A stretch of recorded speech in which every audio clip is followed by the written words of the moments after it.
Welcome everyone to the sixth edition of Race Report with my co-host Bart Swings, myself Felix Rijhnen, and today with our special guest Michel Mulder, Dutch Ice-Speedskater, Inline speed skater, now in retirement, and overall great guy, nice guy, and our first VIP guest.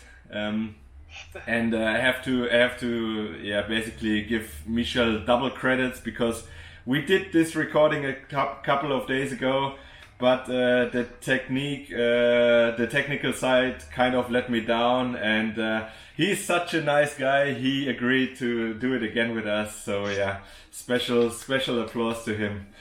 Michel, welcome again. Good. Thanks for having me. Good to have you on the show another time.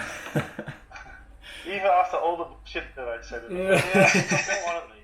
No, it was such a nice talk. I think I agree. we really had to do it again, anyways. Michel, this time I'm a little bit better prepared at least, and I went to your list of results over your athletic career.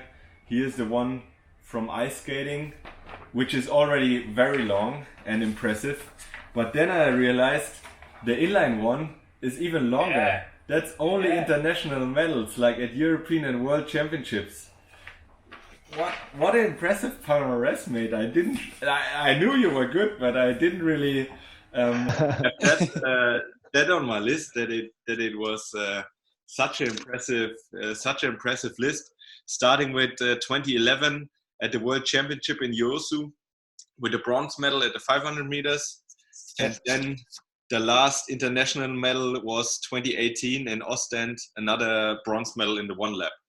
And in between, probably 20 international medals at the World Championship level and European Championship level. Very, very impressive. Yeah. And that basically brings us to the first point, because you kind of called quits to your athletic career end of January, I think it was. I think start of January. Maybe just run us through what led to the decision and.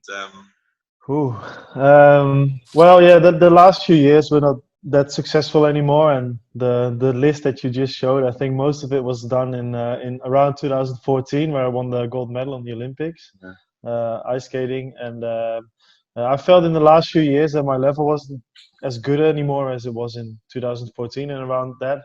So I thought it was time to move on and go for a next chapter in life, actually. Yeah. Okay. And I already have the first question about it, because if I look at it myself, like, of course, I looked a lot at you racing. I also looked up at you, and for me, if I looked at you the last years, it didn't even like. Maybe there was like a little percentage missing compared to the years before, or compared to your biggest years. But I never had like the feeling like, he's not able to do it anymore. I think in Holland it's such a high level, and you were always just not like if three guys qualify for the World Championships, you were fourth or fifth, and then that's why my question: how did you feel that you didn't have the same level anymore? I had to say, of course, when you are winning in those good years, then you never expect to be fourth again on the nationals. No. That's something you don't want, of course. And then just when it happens like a couple of years in a row, I started to feel, I think, not less motivated. I was very motivated. I was still very fit also. Training went really good, but I just missed it in racing. And it was hard for me to put the finger on where I went wrong and why it didn't work all the time. Because normally they thought always when it had to happen, I was always there. It happened. On the big moments, I was always there, and I always skated good. And I think in those 3-4 years that I won like quite almost everything, everything. Everything. I was always there on the right moment, and that didn't happen anymore. And it's hard for me to figure out why that didn't happen anymore. But it was pretty clear to me that I thought it was a good time to say goodbye to the sport. Well, not goodbye to the sport, but goodbye to my athlete career. Okay. Yeah. It was you just mentioned it in those couple of years that was probably your strongest point, that you were always there when it counted, and sometimes it felt like everyone at the start line felt pressure, but you were the one who didn't crack and didn't do the mistakes when it really counted, and that was always so impressive to see. Yeah, I think I had the same nerves though, but it was I always surprised myself in those years that I did it always on the right time, and I think I did 4 or 5 World's Finals 500-meter inline. I think that like I haven't won a lot on inline, like not like you guys, but the 500 was just my favorite event, and every year was like, okay, that's the day that it's got to happen, and it happened in those years all the time, so that was fun. So you just brought up your world title on inlines. That was 2012. Yeah. The World Championships in San Benedetto. I found a video of it and I tried to share that with you guys. Yeah, there you go. Nice. Can you see it? Look at the green pants on the sideline. More horrible Dutch suit. But it wasn't a Dutch suit, but obviously it gave you luck, or it brought you luck. No problem with that. I'll start the video, and then if you want, you can just talk us through a little bit. I think the first one is a full start. Yeah, I cut that out already. So that's okay. Yeah, it was a slippery road, so it was quite hard. Well, not really slippery, but it was wet.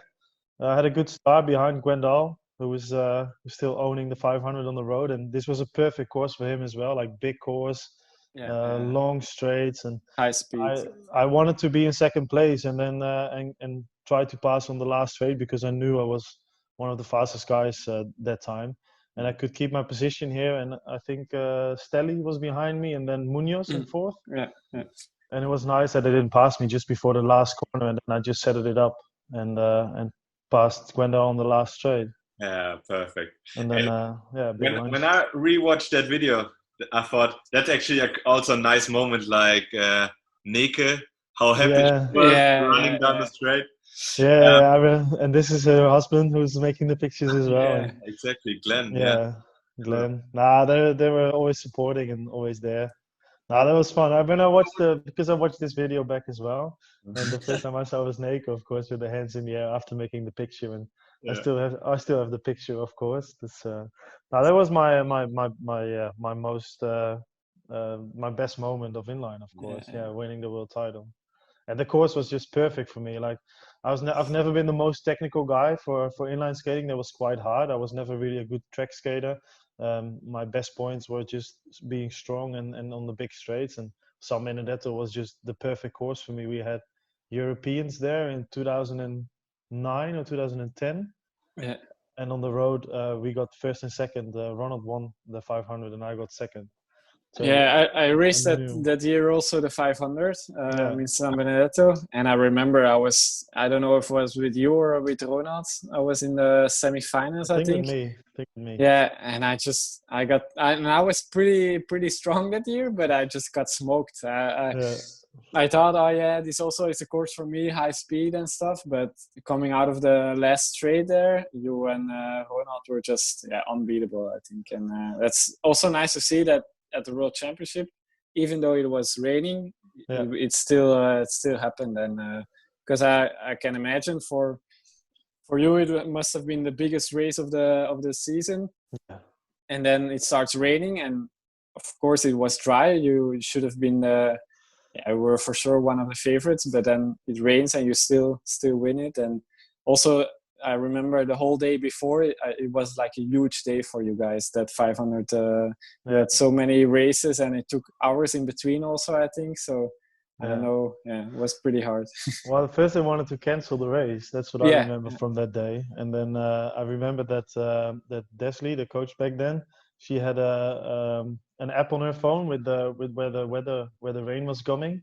Yeah. And she made a picture of the day before, where the weather was a little bit better, because they wanted to cancel it. And she went to the organization committee and showed the wrong picture of the rain that was coming, just to make sure that they would keep going, and they were really trying to make it happen. And then That was just looking back at that. That was pretty big because that day Yeah. the weather was just shit. Well, Yeah. the road. I think half of the road races were like in big rain. The 200 was dry though, where I won bronze on the 200, and then so I knew I was one of the favorites. Yeah, and then that all that kind of little things, those things are nice to remember. Yeah. I mean, that's an awesome trick from Desley, I have to say. Yeah. Like, how cool is that? Just tricking the judges into continuing with the racing, which in the end obviously was the right decision. Yeah, because it was possible. I think I think I did 5 heats. Well, from heat to final, five races, and it was all within 2.5 hours. Yeah. And we had to clean the bearings in between and stuff like that. I had storms in at the front. Was it the same day as the points race? Because then I'm a little bit angry of Desley because it was horrible in the points race. No, it was another day. 20 centimeters of rain. Yeah. No, it was another day. I just couldn't skate in it. Okay. No, it was the same day as the relay. Where I got smoked. Yeah, the relay was a good one for us. Yeah, you guys made them a good deal with the New Zealand guys, making it hard for me. Yeah, it was perfect. Probably you were also, all the 500s were you raced it already, so should have been tough. My groins were hurting. I remember that. He was, I think, he made it also until the half final or something in the final. Obviously, he was also one of the powerful big guys. So that road also suited him. But what killed him was exactly what you mentioned, that you had all the runs of 500 meters in a really short period of time. So it was really something for the fit guys. And Matthias came after, I think it was the quarterfinal or the half final. He came back into the tent and was like screaming because his legs were hurting so much, and he actually got like cramps and stuff. And then he was like, I can't race again. No chance. I'm not fit enough.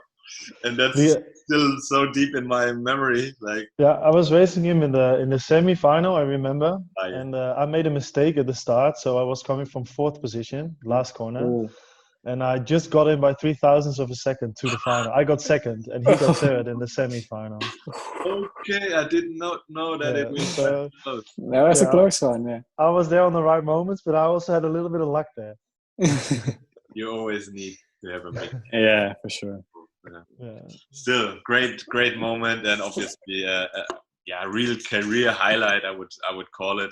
And also nice to see, I mean, there were still all the right guys in that final.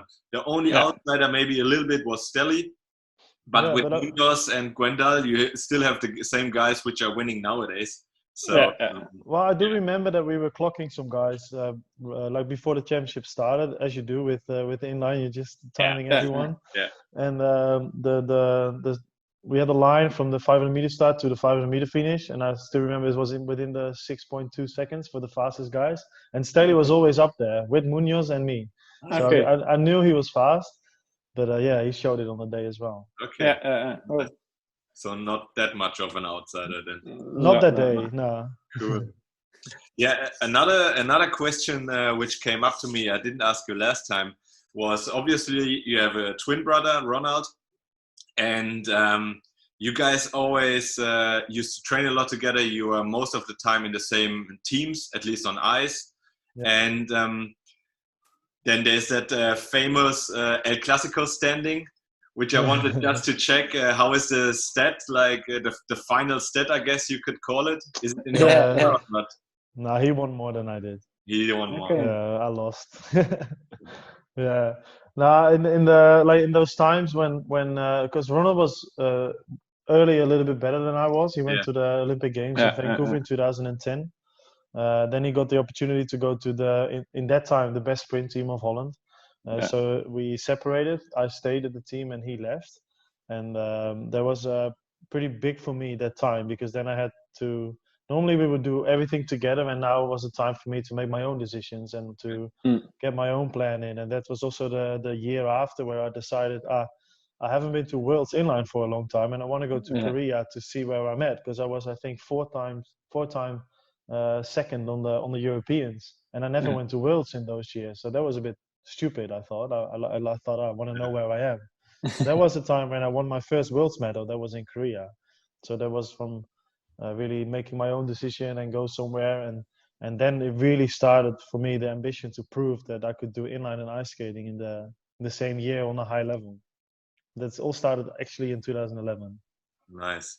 And then coming back to Ronald a bit, do Yeah. you think that you are retired now, that you quit, will have an impact on his performance in the future, or how do you see that? I don't think it's like a direct relation to that, but I hope he gets some extra motivation from it to show it for the family, to keep everything high for the family. But he did that already for the last few years. I have to admit, he was always the better one of the two. He had some really good years in the last few years, but he couldn't really show it all the time on the Worlds, and he got unlucky this year with some problems material-wise. So I hope he can still get his revenge in the next year, and maybe it helps when I'm not on the ice but next to the ice. Yeah, let's cross fingers for the next Olympics that he kind of can step up there and go after his brother in the medal tally. And then I thought actually Bart was kind of in a similar situation, because obviously his brother is always also quit, and Ferris Pruitt also number one training mate, I would say, for many years. And when those two guys stopped and left the sport, I was also not sure how it will interfere with your training and stuff. But in the end, it didn't seem like it was too bad for you. No, for inline skating, it was not too bad for me, because I got used to training alone and doing the training load on my own. The last 2 years, I can train now with Jason. Jason Chutter. So I have a really good training partner with him now. But the years that Martin and Ferris stopped was, I just had to do a lot alone. And I think for me, the hardest about that was more the winter, because I had to look for my own way on the ice, and I didn't have my own team anymore. And that was, until the last years, I think I always have been struggling a little bit with it. And I think now for upcoming winter, I'm settled a lot better, and I can do it more on my own, and I have a nice team around me, because I think the last 2 years I realized how important it also is to have fun and to have a nice group around you. And that's what I always had with my brother, and I always had with Ferre. I had just really fun guys with me, and family was always with me on the go when I went to outside Belgium or away from home. And I realized the last 4 years, it's a lot harder if you don't have your family with you, or if you don't have your friends with you every time you're away from home. And in the winter, that's a lot.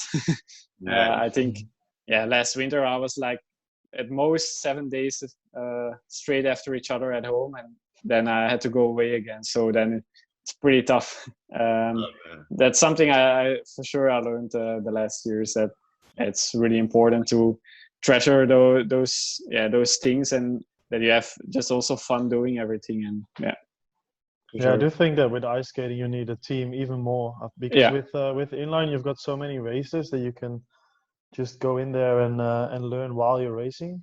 And with ice skating, because the time is so important and everything is just on the clock, it's a little bit harder, and you need the extra fun around it, and the teammates especially. Yes, for sure. That, I mean, obviously I didn't do closely as many international competitions on ice as you guys, but for me that was always one of the hardest points, was like the atmosphere. Like in skating, not everybody is friends with each other, but you can kind of talk with everyone, doesn't matter from which country they are, and the atmosphere is generally quite friendly and relaxed. And then when I started to do my first Junior World Cups and Junior World Championships, even the people I knew from skating, they suddenly wouldn't even look at me. And especially the Germans, they would probably, they would hate each other anyways. And it was like for me, a really depressing atmosphere, and I struggled a lot with it. So do you guys feel the same, or what is your like coping technique with that? There is a big difference for sure with the inline team and the ice team. we have the luck in Holland though that there's so many good ice skaters that you can always find a team where it's also fun. But Yeah. the atmosphere around races is so different because you just have to do it all by yourself on the time. It's like a 300 meter on inline. The 300 meter is not the most fun day to do around, like to be around the skaters, I would say. But it's a little bit different, and also uh, you're racing against the guys, so then you have to be a little bit more friendly, and you don't have you're not really showing that you're nervous or stuff like that. Like those little tricks that you do at inline, you're not showing that you're nervous. Have your sunglasses on so they don't see the scary eyes. And with ice skating, it doesn't matter. You can be scared. You just have to do it by yourself. And if you're good, then it's fine. And if you're not, then That's a good point. So it's yeah, but I feel that it's different, especially in. I think in Holland we are a little bit lucky with the teams that we have. Yeah, I think for me it's similar. For ice skating, you always have to do the time trials, and you have to do it on your own. So you're more like turned in towards yourself. And compared to inline skating, first of all, you have teammates with you in the race, so at least you're talking with them, I guess, before the race. And one thing is, I feel like the feeling of summer, the summer vibe in inline skating, and also in the spring, it changes also kind of the atmosphere, that you're warming up in the sun, and the sun makes everybody happy. So that's also something that I sometimes struggle in the winter with, like the summer feeling. Yeah, that's right. When you come into a dark ice rink, and I don't know, Berlin, for example, was always quite tough for me. Quite dark, quite old, not friendly, and it can really bring the mood down. To be honest. Yeah, for sure. Yeah. It's the only ice rink where I won some World Cups on ice. Yeah. Berlin. Okay. Yeah, you got big corners, so that's let's look at another one of Michel's career highlights. Oh yeah. Cool. Yeah, you did some preparation here. Yeah. There we go. Yeah, this is the second race of the Olympics. Yeah. So let's go. Yeah, I think I was the not the last pair, but the one before, because I had the second time in the first round. Okay. I was skating Mo, the retiring Olympic champion from 2010. 9:58. little mistake here. Yeah. Yeah, I could just hunt him down like on the back straight. That was my strongest point. And this corner was a little bit hesitating, I would say, but coming out was good again. And then the line you see there was the line of Ronald. Of course I didn't know yet that I was going to win it, because it was very close in the last pair. I was sure of a medal here. And I was sure of silver, because his opponent, Jan's opponent, was pretty far behind already. Oh, okay. And crazy. Crazy moment. It must have been one of the craziest moments, I guess, for you. Yeah. Also, how it all turned out with the scoring board and it was weird, because I saw his when he crossed the line, there was a 1 behind his name, and I thought, hey, we've got the same time, and that was so confusing that I actually haven't watched it back a lot. Like I watched the actual racing back, but not the moment when he crossed the line, and because it was no one knew what was actually going on. No. Even I didn't know for like 10 seconds, and then they looked at the times. I think on the thousands, then they said I was 100ths in front of him. So that for me, of course, that was so big, and for him it was a big disappointment, because he saw the 1 behind his name as well. And I thought, the 1, but it's equal. What's going to happen now? So that was nerve-wracking. And it felt like 4 hours. Yeah, I can imagine. 10 seconds, like 4 hours. Yeah. What's also interesting for me is the time after becoming Olympic champion, because I mean, I can only imagine that it can be a real struggle, like especially in Holland, like where ice skating is so big, and you kind of became a national hero, and every TV show, every newspaper, every journalist wants to talk to you. And how did you cope with that? And how tough or how easy was it for you? Oh, that was pretty hard actually, because I was world champion inline and twice on the ice before I won the games, and I didn't realize how much of a difference it would make when I won the games, because I thought I was doing pretty good already with the world titles. But people knew me on the street, but not as crazy as it was after the Olympic Games, and I needed some time to really adjust to that, because it was hard for me to say no, and everyone on the street wanted to have a little talk.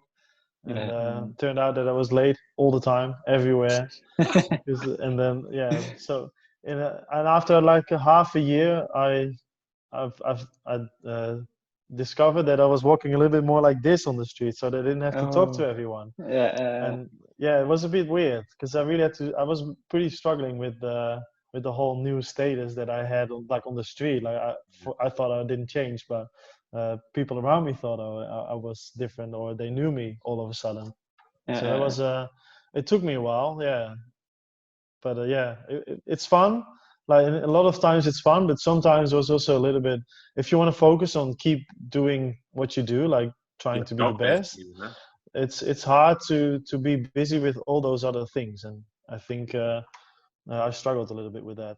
I can only imagine that it's super tough. I mean, when I did the research for your results and stuff, it was actually quite funny, because I type in your name in Google, and the second thing that pops up is Michel Mulder Friendin, like the Dutch word for girlfriend. And I'm like, wow, that normally only happens like with celebrity or whatever. That kind of made me realize again, like how big you are, and or in the Netherlands in general.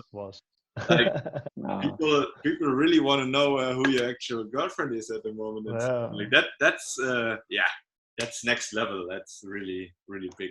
Yeah, and it's also hard to adjust to. Like you cannot expect that to happen. Like all the stories from people that won before, and especially in Holland. Like we've got a lot of Olympic champions in Holland, but when it happens to yourself, it's always different, and you wouldn't.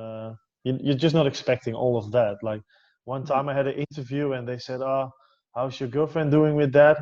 Back then I had a girlfriend, and I said, no, we broke up, and just boom, the next day every newspaper said, he's single again and stuff like that. Like, oh shit, I should have thought about that. But it doesn't matter. Like things happen. But it's a different one. That I don't know if you heard that story before, but the brother of Michael Cheek, Joey Cheeks, he became also Olympic champion. I think in the 1500 or 1K it was. And apparently 500. 2006. 500. Okay.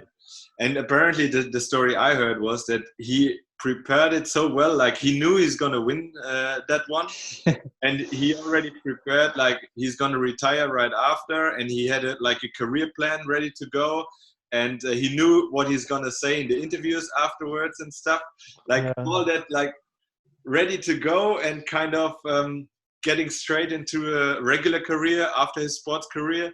And I thought, like, I could never go into a big competition with that mindset. Like, no. Like, and then still win. That's crazy. Yeah, but it also sounds very American to me. Oh yeah. Definitely.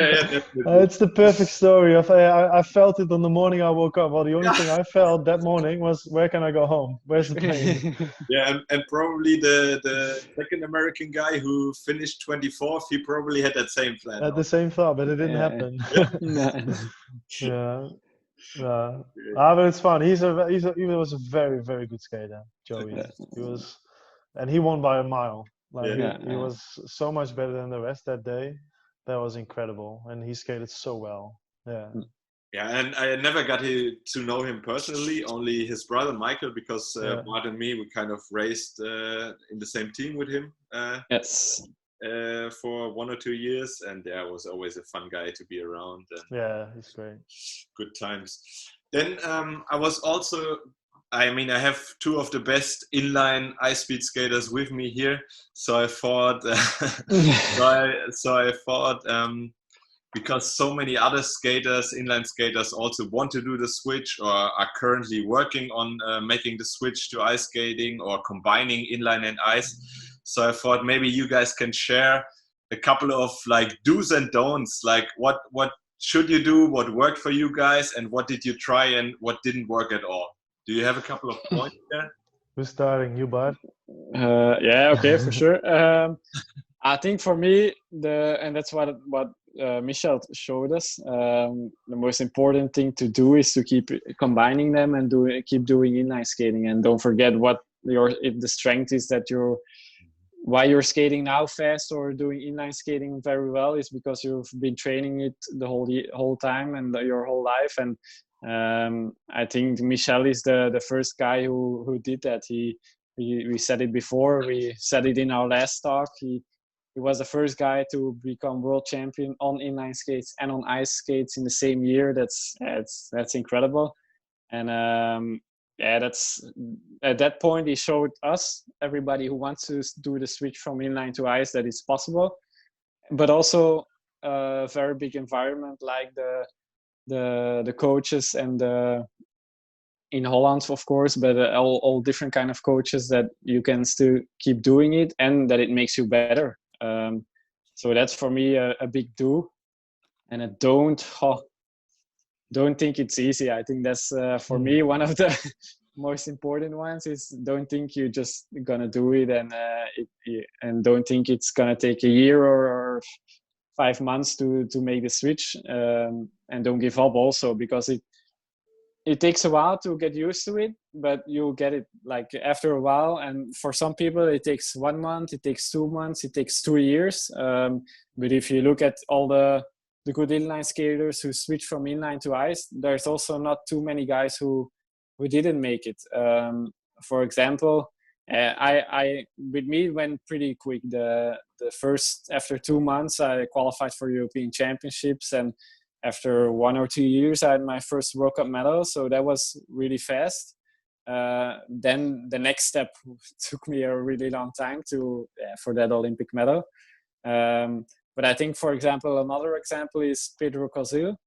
He's super talented on inline skates. He's one of the best sprinters of the last generation, maybe the best. And for him, it took a pretty long time to make the switch from inline to ice. But then, if you saw how fast he was at the Olympic Games, he qualified for the Olympic Games. He did he was at that year. You saw him growing and growing and growing. So it took him a few years, and then boom, he made that switch. And that's because he persisted and he kept going and he never gave up. And so I think that's for me the do and the don't. Yeah, good points there. Nice. Yeah, for me, I'm a little bit like, you've got Chet Hedwig, who did it with inline skating, like he was the best ever, and then changed and never. I think he still did it as training, but he quit the sport inline and went for ice. And I think that's a way to do it as well, if you have the Olympic dream. But like Bart said, never forget where you come from, and I think you should always keep doing inline skating, and because that's what made you good as well. And that's why I think we both believed in and that we could do, and that's and we've shown it that it's possible. But like the advantage that I had is that I did both sports from when I was 7 years old. Yeah. So it's a little different, and I think there are more guys also that are doing it in the long distance, making the change. And on the sprint. On the sprint, it takes a little bit longer because it's more coordination on the ice as well, and that's so different to inline that there are not a lot of guys that do both, like sprints and in long track and in inline skating. Daniel Craig took it a long time. He's up there. Like in 2014, he was training with me, and I'm pretty sure that he was ready for it. He crashed in the first 500. I think so too. Yeah. He was very good that year, and also Pedro. He was very good. Like he was ready to make the last step to the top. But so it's hard. I think what you have to do is keep doing what you like the most. Like, and I think for most people that come from inline is that. that's why I think you should never stop doing that, because it's fun and it's free training in summer, which is not easy to get. Yeah. You can do racing on the bike and then you get tired as well. But I think inline racing is way more fun and way better training. And then because there's no 12 months of ice in the year, so you should take advantage of the time there is no ice, and there's no better way than do it on inline. Yeah. Yeah, cool. Thanks a lot, guys. I think that those were some really good insights, and for all the young athletes who want to make the switch, I think that can offer a couple of good tips and some guidance and on what to do and maybe what to expect. Because obviously it's not easy. And no, like what Bart said as well. Like you should be, if you win, like for example, if you're world champion inline and you want to make the switch because you want to make the Olympic goal, it's not going to happen in 1 year. Like you've got to be ready to lose again. And I think I can say it's quite hard. For many of the champions, that's real hard. But they're not used to losing or to looking or feeling like a Barney and but I think that's also one of the reasons why you have to keep doing the inline, because then I think you also win stuff from doing ice going back to inline. What I won was the first year I started ice skating, I had to think about technique. Like before that, I never really was or not as consistently focused on what do I have to do technically on my inline skates. It just happened, or I had a good feeling.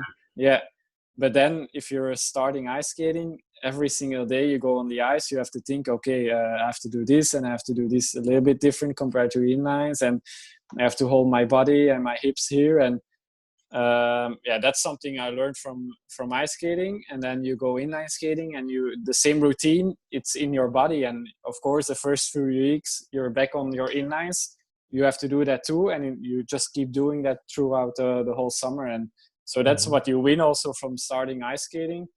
And then if you go back to inline after a shitty year or shitty winter of losing on the ice, you can win again, or you feel again, okay, I'm worth something, or I'm good at this sport, and it gives you motivation again to fight, go back to the ice season and do better the next year. Up and keep that winning mentality.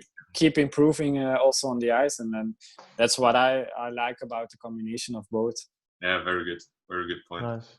We actually had a question from a listener under one of the videos from last week, I think it was, and he was asking Bart if he ever got double push going on the ice. So I just passed that question on to the specialists. So maybe no, it's just not working. Sadly enough, it's not working.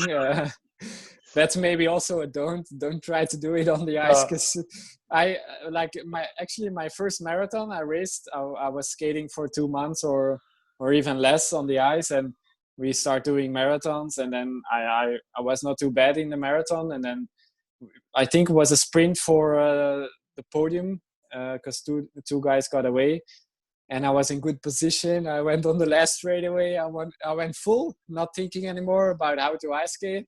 Tried to have a double push, and boom, I crashed. After 100 laps skating on the marathon, I crashed in the last straight. I finished 30th, 40th, just because at that point you forget, you just want to get to the finish line as fast as possible, and you do what you're used to, but it doesn't work on the ice. No, that's the best example. Actually, a very similar story to that, because I was on the Weissensee 1 year. And so natural ice in Austria, and did a 100-kilometer race there, and it was my first race on natural ice.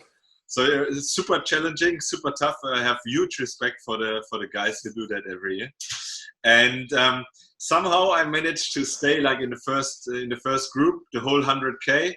And then it was similar to Bart, like I was position 15 or something, and last 500 meters, step out of the group and take 2 crosses and one sprint, like just in the inline marathon, hit a crack and boom, smashed my face on the ice and the sprint. So that's the worst. It's really, I always say it's a different sport. People think because the movements kind of look similar, that you could just transfer from one to the other. But No. for most people, it's super challenging. And I guess even Michel, you said you grew up with both, but I guess you always need some time to adapt, right? Yeah, for sure. Yeah, it always like the little things that take a while. Yeah. Like especially at the start of the season. If I come from Yeah. inline to ice, the start is taking me at least 3 weeks Yeah. to get it right again. It's so different because Yeah. on inline you go from heel to toe, like you're almost running over it. Yeah. But you Yeah, can't do yeah. that with a blade. That's impossible. Yeah. So you've got to really adjust your technique to that. And yeah, but nature ice, good work.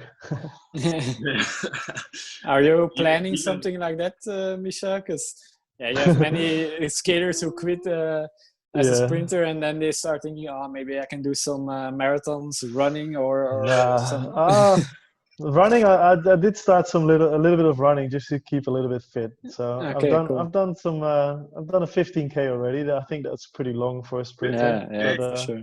I'm Wow. not fast, so no, I'm And still. how about riding your bike? Because I know, like, when you hated were it. training seriously, you also did some couple 100K bike rides and things like this. We did that a lot, and especially at the start of the season. Yeah. But no, it was never my favorite. So I think since the start of January, when I said I'm going to quit, I think I've biked twice. So I'm not joining you guys in those Swift races because you're going to kick my ass big time. Would be great fun, I think. Yeah, well, for it's fun to watch. Yeah, that kind of brings me to my final question, I would say, and that's like, what are your plans for the future now that the athletic career is coming to an end? Like, what's next? Well, before I was a professional skater, well, because that was the luck that I had in Holland that I could do it professionally and didn't have to work next to it. I did my school and I finished my school and I worked 3 years. I was doing teaching gymnastics to kids at school. I did that 3 years part time, so I did a study for that already. And now I'm starting my coaching courses, and I would like to be a coach, a good coach one day. Cool. And then for inline and ice, or only ice skating, or? I think in Holland it's not easier, I would say, but there's more to do in ice, and I think it's challenging as well. I've said it's I was the first guy from Holland to win the 500 in the Olympics, and it would be fun if there's still one medal not won by a Dutchie, and that's the 500-meter girls on the Olympics. Oh, So yeah. it's a nice challenge to Yeah, at least help a little bit with it. If someone good can win target to that, work towards too, definitely. I think that will make a nice Yeah, and now story. there are some good sprinters in Holland, young girls, so would be possible. I think it's possible for sure, but I'm not sure if I can get the spot to help or whatever. As long as it's going to happen and it's nice, and if I can be a little part of it, that would be amazing. That would be cool, yeah, for sure. So let's hope. Nice. That's good that you at least plan to stay in the sport, and that's definitely positive. And at least I want to come to every Worlds Inline as much as Nice. possible. That would be really cool. Because the sport is so cool to watch. That's cool. Yeah, I mean, I asked you this last call already, but I think I'll just ask again for the listeners, and that's we got the World Championship in Colombia this year. At least it's planned. We don't really know what's going to happen. But wouldn't it be worth it to extend at least your inline career a little bit longer to be able to race one more World Championship or one more international competition in Colombia? It would be, because it's the best place to skate, and it's like ice skating in Holland in Tialf. With so many crowd, but normally the last few years the Worlds were in July planned. And I think that was just, for me, that was a little bit too short after ice season. I never could get the feeling of that I had, for example, in San Benedetto when the Worlds was half of September. So I don't know. I felt that if I was going to quit, and in January we didn't know it was not going to happen in July, but somewhere in October maybe, or whenever, September. So then I made the decision of just quitting both, and I stick to that because I haven't done any training in between for it. I haven't touched my inlines yet. Sorry. Ooh, yeah. It's perfect weather now outside to go to have a roll and enjoy it. Yeah, I'm taking my time off. I'll get back into it. Let's say you go for like a leisure skate, a fun skate.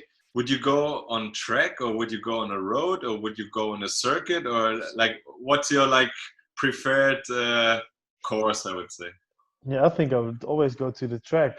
I've never done marathons. I've never skated outside, like on the streets that much, just on road courses, of course. I mean, I expected that for training, but that's what I would ask, if you would still enjoy to take the corners and skate on the 200 meters. Yeah, of course. I think that feeling is just that's something that you always have to. I would always like to do that, of course. Okay. But I don't know if the streets are good enough to just visit my parents on my skates. I can try. Okay, awesome. Yeah, Bart, do you have another question, or how are you guys doing in this Corona time? That's my question. Okay. I'm doing pretty good. Yeah. It's of course it's weird now with all the races cancelled, and it's different, but of course we also cannot complain. It's at least for me. We just finished our ice season, so I'm happy we could finish that already.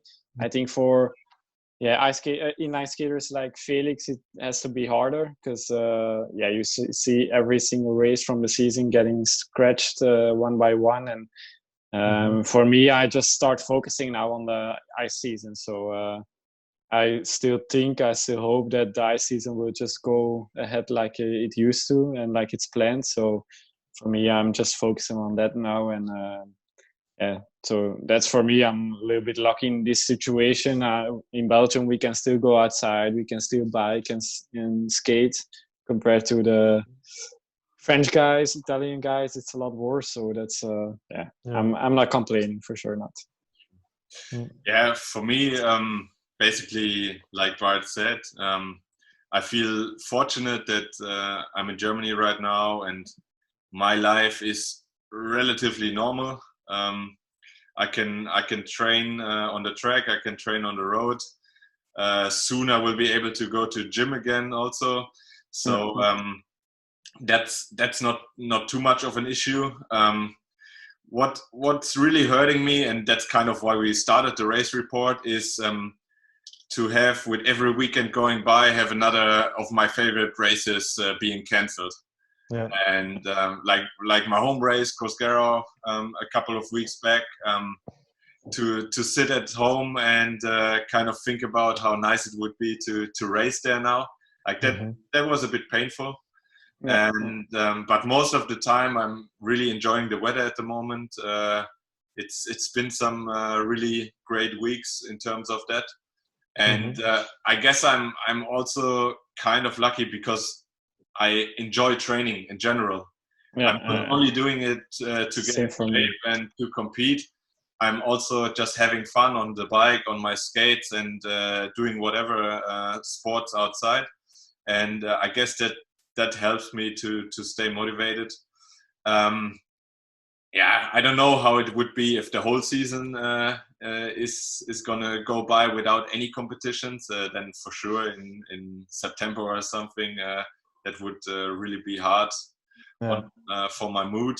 But right now it's still alright, and try to find some other projects and stay busy. And so far it's working pretty well. And I'm just hoping that this whole situation is getting better very soon, and that we get a chance to compete again at some point. Agree. Yeah, I agree. It is going to be a challenge, I think, to organize the Worlds, even if the restrictions are coming off a little bit. It wouldn't count for every country, so it's going to be a weird Worlds, I think, even if it's going to happen this year. Yeah. I had one question before before our last talk, but I didn't ask it back then. who are your most favorite skaters? Inline and ice. So inline and ice. I think for ice skaters, but also for inline skaters, we're talking now 3 inlines. So Wow. like what kind of sprinter you always looked up to, or for ice, that's for me easier to answer. There was the Korean guys, Mo and Kyuyuk Lee and Taebyul Mo, who won in 2010. And you look actually similar skating them, like them. Yeah. Nice, that's a compliment. No, actually, I tried to copy them. Like I wasn't that good yet back then, and I thought I want to be the best. And what's the best guy doing? And I did the same material as he had.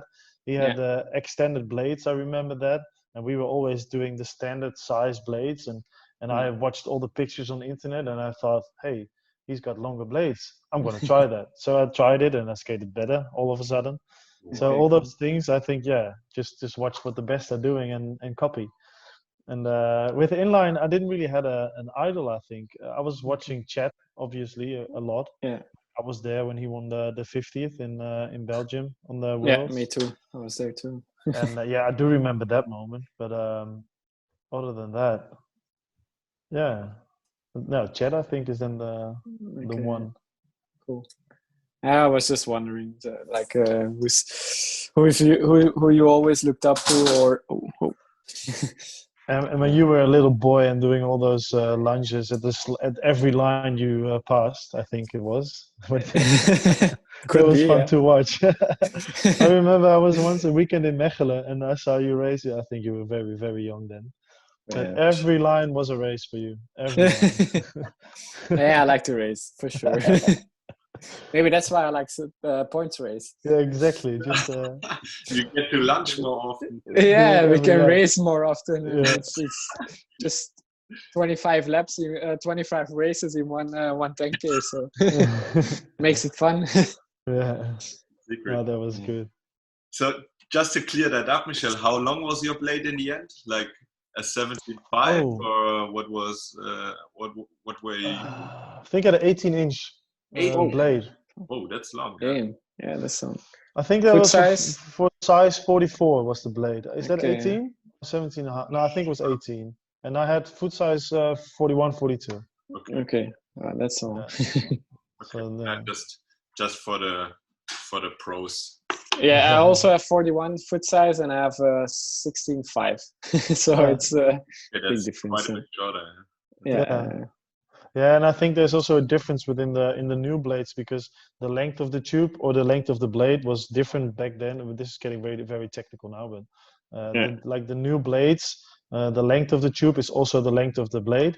With the old Vikings, the length of the tube was longer than the blade. So an 18-inch tube was not I think a 17.5-inch blade, something like that. Yeah. So keep that in mind.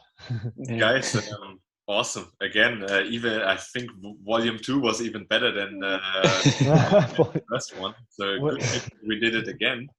Nice one. Michel, again, like huge thanks that you took that time no worries. with us and share all those interesting stories from the past and interesting insights. And just hope that you get also through healthy through this time and enjoy the retirement and take your time before you start something new. Thanks. It was a pleasure being here. With you guys won way more medals than I did on Inline Worlds. Yeah, but not on the ice, by far not. It was great. What was I gonna say? I'm looking forward to see you at the next Inline World Championship. I kind of take that as a promise now. That yes. It depends on the job that I'm getting. If I can leave for a couple of weeks, I would say. Okay. Yeah. Let's say you need to do research or something like that. Yeah. See some talents that are coming to the eyes. Check for new talents. That's all. Scouting. Nice. Yeah, I'll try. I don't want to occupy any longer. Thanks a lot for all the time. I think this was a great episode with our first guest. And just already looking forward to the next one. We don't know yet who will be the guest. I think you will be hard to beat. Yeah, I think so too. Maybe the people can comment down below on who should be the next guest. This is how you do it on YouTube. Yeah, Like and subscribe, comment down below. you can do better than me. Awesome. I always feel awkward saying it. No. Maybe we should just have to make the group bigger every single time, and we just keep Michel on board for the next one. You're a steady guest now. That's awesome. I like it. It'll be fun. Oh, if any time I can maybe join one more time. Yeah, why not? Okay, cool. That'll be fun. All right, boys. Then bring this thanks, guys. to an end. Thanks a lot for the time, and talk to you guys soon. Yes, see you guys. Have fun.